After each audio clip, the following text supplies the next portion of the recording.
Gujarat state handloom and handicraft development કોર્પોરેશનના ઉપક્રમ ગરવી ગુર્જરી દ્વારા હાથશાળા અને હસ્તકલા કારીગરોને સીધા વેચાણની તક આપવા માટે Pandit Deendayal Upadhyay auditorium ground floor પર એક્ઝિબિશનનું આયોજન કરવામાં આવ્યું છે.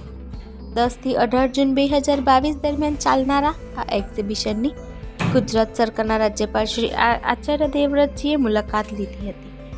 એક્ઝિબિશનમાં હાથશાળા અને હસ્તકલા કારીગરોના કુલ 35 સ્ટોલ ઊભા કરવામાં આવ્યા છે. રાજ્યપાલશ્રીએ એક સ્ટોલની મુલાકાત લીધી હતી. હાથશાળા અને હસ્તકલાના કારીગરો સાથે રાજ્યપાલશ્રીએ સીધો સંવાદ સાધી તેમને પ્રોત્સાહન પૂરું પાડ્યું હતું.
प्रतिमा लगा रखी गौ माता की, तिलक लगा रहे गौ माता की जय हो, गौ माता की जय हो.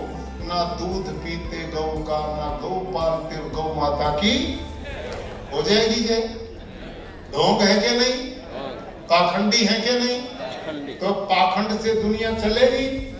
तो धरती पर आओ, जितनी गौ माता इनको पकड़ो, इनको पालो, इनका A to दूध बच्चों को पिलाओ, बुद्धि शरीर दोनों बढ़ेंगे, धरती उपजाऊ बन करके सोना पैदा करेगी. और आप खेत को ही मंदिर बना दो, खेत को ही मंदिर बना दो भाइयों, खेत को ही मंदिर बना दो. और मैं नारा देता हूं, आजकल हम ढूंढते हैं फैमिली डॉक्टर, फैमिली डॉक्टर. मैं कहता हूं इसको बंद करके फैमिली खेडूत ढूंढे लोग, वो परिस्थिति पैदा होगी. और वो परिस्थिति पैदा कब होगी?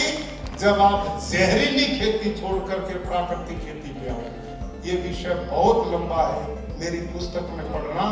अंतिम में एक चर्चा और करता हूं, इस खेती में गजब क्या है.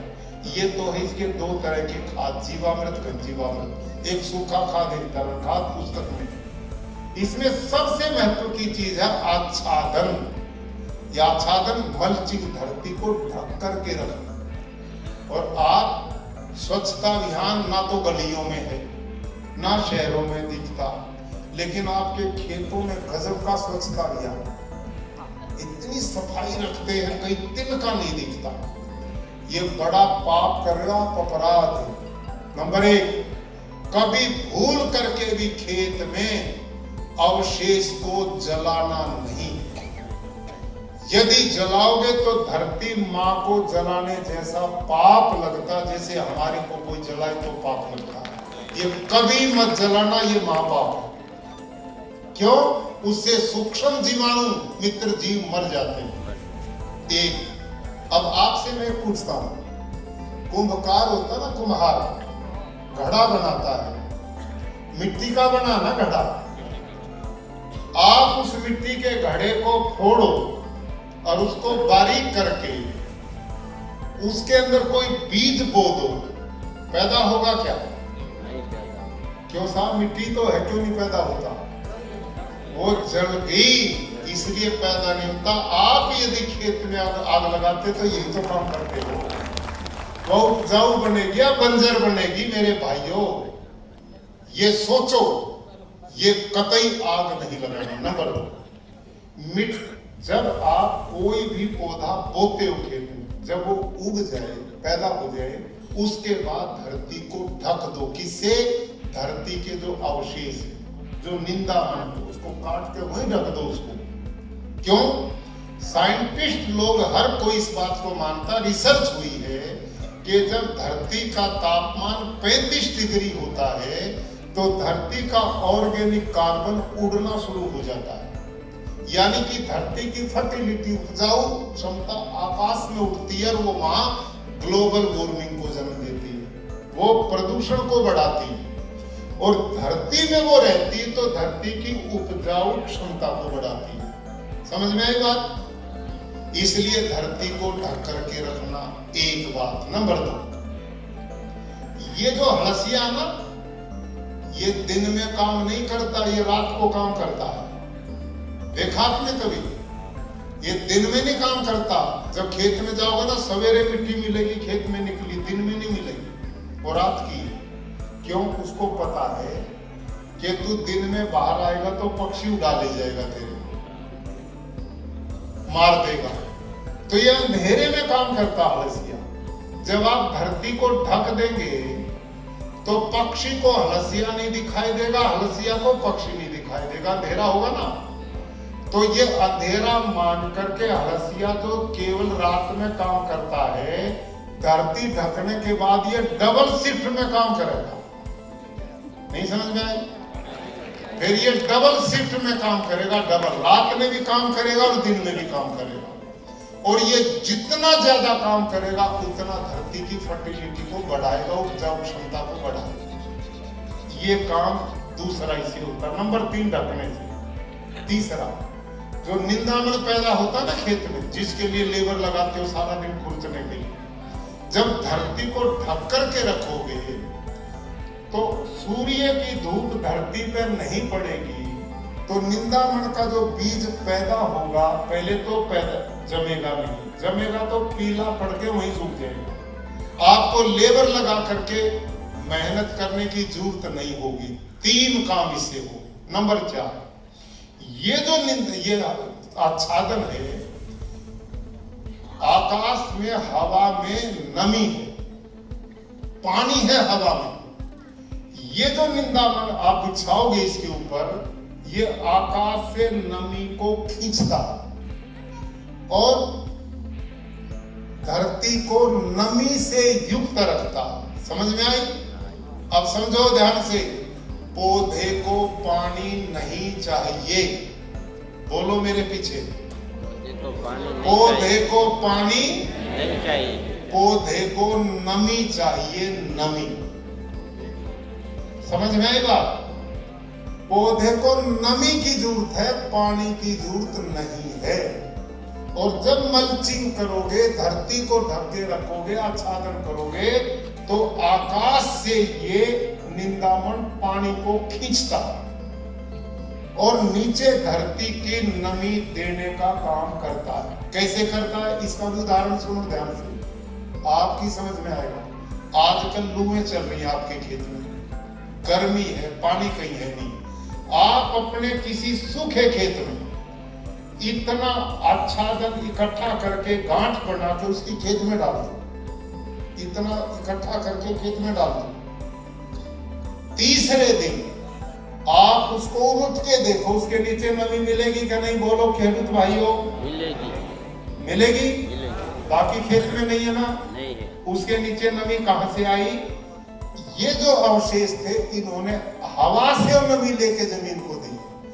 जितनी नमी उसके नीचे है, पौधे को उतनी ही नमी चाहिए, इससे ज्यादा की जरूरत नहीं। इससे वापसा का निर्माण होता है, धरती की फर्टिलिटी बढ़ती है और इससे जीवाणुओं का भोजन मिलता है। तो ये बहुत एक गजब का विषय, मोटी मोटी जानकारी मैंने सारी दे दी है। अब अंत में एक ही निवेदन मेरा है, मैंने जो 1-1.5 घंटे से मैं बोल रहा हूँ, कुछ बात समझ में आई या नहीं आई समझ में? तो अब केवल वो जो रासायनिक खेती करते हैं, कृपया वो बताएंगे अब इस ओर बढ़ोगे या नहीं बढ़ोगे? हाथ खड़ा करके बताओ भाई, थोड़ा सा एमपी साहब बैठे हैं, इनके सामने भाई ताली बजाओ। बधाई हो, बधाई हो। बहुत बुद्धिमान आदमी, कतई समझ में आई कि नहीं? पूरी समझ में बात। अब मेरा निवेदन है, डीएम साहब बैठे हैं और डीडीओ साहब बैठे हैं और हमारे कृषि विभाग के भी लोग हैं। आप खेडूत अपना संगठन बनाओ और इनके पास हर गांव से लोग मिलो, इकट्ठे कुछ हो जाओ। आपकी 3 दिन की हम ट्रेनिंग करवाएंगे। आप सारे ट्रेनर मास्टर बन जाओगे, जैसे मैं बन रहा हूं ना मास्टर जी आपके लिए। आप सारे मास्टर जी बन जाओगे औरों के लिए। आप इतने बढ़िया बन जाओगे कि जो पढ़ाई ये यूनिवर्सिटीज में 5 साल में करते वो 3 दिन में ही हम करा देते हैं। और 3 दिन के बाद अभी आपको जान के खुशी होगी, मध्य प्रदेश के मुख्यमंत्री ने 13 अप्रैल को मुझे बुलाया। 9.5 लाख किसान उन्होंने मेरे साथ वर्चुअल भी जोड़े, हजारों मेरे सामने आपकी तरह बैठे थे। वो इतने प्रभावित हुए, उन्होंने गुजरात से हमें कहकर 18 शिक्षक मांगे कि इनको भेजो, हमें ट्रेनिंग देके जाओ। ये बारोक साहब यहाँ पर बैठे हैं जो आत्मा के डायरेक्टर हैं। इन्होंने 18 अपने शिक्षक, वो कौन थे? सारे खेडूत थे, खेडूत। इनमें है कोई जो गया था गुजरात ना मध्य प्रदेश? यहाँ तो नहीं। 18 ऐसे खेडूत थे जिनको हमने ट्रेन किया, उनके खेतों में गजब के मॉडल तैयार हुए और वहां जाकर वो ट्रेनिंग दे करके आए हैं मध्य प्रदेश के लोगों को। और वो खेडूत जो कई तो रेल में भी नहीं बैठे थे, उनके लिए वहां की सरकार ने हवाई जहाज का टिकट भेजा था। खेडूत हवाई जहाज में बैठ के गए और वहां ट्रेनिंग दे करके आए। तो आप सबकी हमें जरूरत है। माननीय प्रधानमंत्री जी पूरे देश की कायाकल्प करना चाहते हैं और जहर मुक्त कृषि से देश को मुक्त करना चाहते हैं। 2 लाख करोड़ रुपया प्रति वर्ष इस समय भारत सरकार विदेश को देती है, बदले में यूरिया डीएपी जहर खरीदती है और आप उसे खेत में डालते हो, धरती को जहरीला करते हो, जीवाणु हड़सिया को मारते हो, मित्र जीव छोड़े नहीं, उत्पादन करके लोगों को जहर खिलाते हो, फिर उनको अस्पताल में भेजते हो। यही प्रोजेक्ट चल रहा कि नहीं? यही प्रोग्राम है ना। इससे बाहर यदि हम निकल गए, अरे 2 लाख करोड़ प्रति वर्ष यदि यूं ही किसान में बांट दे तो गरीबी दूर हो जाए। हम खरीद के जहर खा रहे हैं, दुनिया को जहरीला बना रहे हैं। आओ, देश को आत्मनिर्भर बनाना है, खेडूत को आत्मनिर्भर बनाना है, तो इस प्राकृतिक खेती की ओर लो। आप ट्रेनिंग लो, हमारी ट्रेनिंगें बराबर चलती हैं। आत्मा विभाग से जुड़ो, कृषि विभाग से जुड़ो, वो आपकी ट्रेनिंग की सब व्यवस्था करेंगे। हमने लगभग 2 लाख गाय प्रदेश सरकार ने आपको बांटी, उसका 900 रुपया महीना खेडूत को दे रहे हैं। किस लिए? कि वो खेती भी करे, बच्चों को दूध भी पिलाए। और अंत में मैं निवेदन करूंगा, एकदम आप अपनी पूरी भूमि पर इसे मत करो।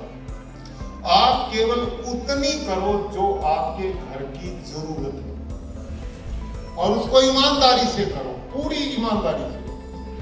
यदि पूरी विधि नहीं अपनाई, कुछ नहीं मिलेगा।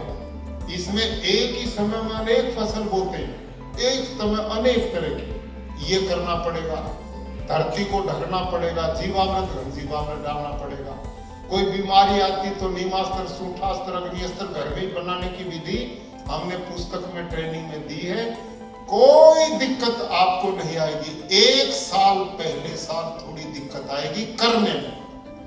यदि आपने पहले साल ठीक विधि से की तो पहले साल आपका उत्पादन इतना होगा जो रासायनिक से लेते, और उसके बाद रासायनिक से भी ज्यादा बढ़ना हो जाएगा। खर्चा 0 और लाभ ज्यादा। ये है आत्मनिर्भर किसान, आत्मनिर्भर भारत का तरीका। आओ मिलकर इस मिशन के साथ जुड़े। और मैं पुनः डीएम साहब का, डीडीओ महोदय, इनके एग्रीकल्चर डिपार्टमेंट, यहाँ के अपने आदरणीय हमारे बीच में किरीट भाई सोलंकी सांसद महोदय ने, चुड़ासमा साहब ने, कनु भाई पटेल जी, रमेश मकवाना जी ने, अपना कीमती समय हमारे बीच में यूं ही दिया है कि आप समझो कि ये विषय कितना महत्वपूर्ण है। ये सब लोग आपका कल्याण चाहते हैं, ये सब लोग आपके हितैषी। प्रधानमंत्री जी 24 घंटा इस मिशन पर देश सेवा में लगे हैं, तो हम कम से कम जो खेती करते हैं इसको तो पवित्र बनाकर आने वाली पीढ़ियों को उपजाऊ जमीन दें, बढ़िया पानी दें, बढ़िया वातावरण दें। यही पुण्य है और यही ईश्वर की पूजा, ये ईश्वरीय कार्य है। भगवान की व्यवस्था में सहयोग करना ईश्वर पूजा है, उसकी व्यवस्था को खराब करना नास्तिकता। इससे बाहर निकलेंगे। आप बड़ी संख्या में भाई बहन बंधु आए, आप सबका बहुत बहुत धन्यवाद। ओम शांति।